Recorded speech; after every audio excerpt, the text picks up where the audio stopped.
Tonight, it's all about you. Yes, you. Jobs, money, taxes. Donald Trump says he can fix it all, and today showing off his business skills on the campaign trail. The presidential candidate unveiling his entire economic plan. In moments, former New York City Mayor Rudy Giuliani goes on the record. But first, Donald Trump in his own words. One common feature of every Hillary Clinton idea is that it punishes you for working and doing business in the United States.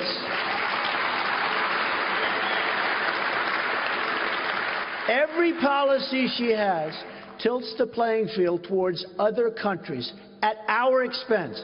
And that's why she tries to distract us with tired political rhetoric that seeks to label us, divide us, and pull us apart. Hillary Clinton short-circuited again, to use a now famous term, when she accidentally told the truth and said that she wanted to raise taxes on the middle class. I want to jumpstart America, and it can be done, and it won't even be that hard. If sent to the Oval Office, Hillary Clinton will enact the TPP, as sure as you're sitting there. Before NAFTA went into effect, there were 285,000 auto workers in Michigan. Today, that number is only 160,000 auto workers. Detroit is still waiting for Hillary Clinton's apology. She has been a disaster. Obama has been a disaster. I expect Detroit will get that apology right around the same time Hillary Clinton turns over the 33,000 emails she deleted. And former New York City Mayor Rudy Giuliani is here right now. Good evening, Mayor. Good evening, Greta. Nice to talk to you. Nice to talk to you. Okay, Mayor, what stood out in Donald Trump's speech to you? Well, the first thing I found is that the whole economic program is a very comprehensive one. It's one that works. It's one that's proven. It's basically what Kennedy did. It's basically what Reagan did. It happens to be what I did in New York City on a smaller scale. And that is, we lowered taxes, reduced regulations, became business-friendly, because if you're business-friendly, you're jobs-friendly. And we didn't go in the direction of Hillary Clinton, which is socialism. It's basically more people getting more things from the government. Let's expand Obamacare. Let's let the government take care of you. The government taking care of you is what Obama's been doing for 8 years, and for 8 years we've had the smallest growth basically in our history since the Great Depression. He didn't mention anything about entitlements, about Medicare or Social Security. He has said before that he's not going to cut those benefits, but you can't sort of look at the economy and look at our budget and look at, spending and taxing and everything without taking into consideration that. Why did he speak about those two? Well, I would say, first of all, this was an overall speech of a general approach to the economy. I don't remember Ronald Reagan speaking about those two either, and then he was able to make a deal to save Social Security. Maybe Donald Trump has become as politically savvy as Ronald Reagan. You don't touch the third rail of politics and expect to get elected.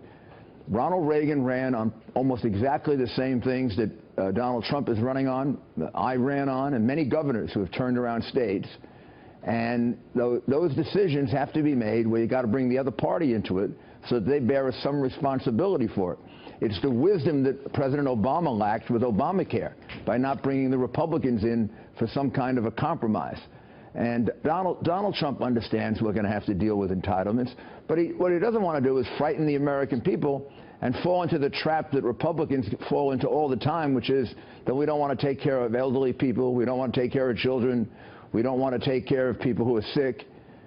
So I think he laid out a program that is a really very, very intelligent program for how to grow the American economy, how to put America back to work again. This is what's been missing.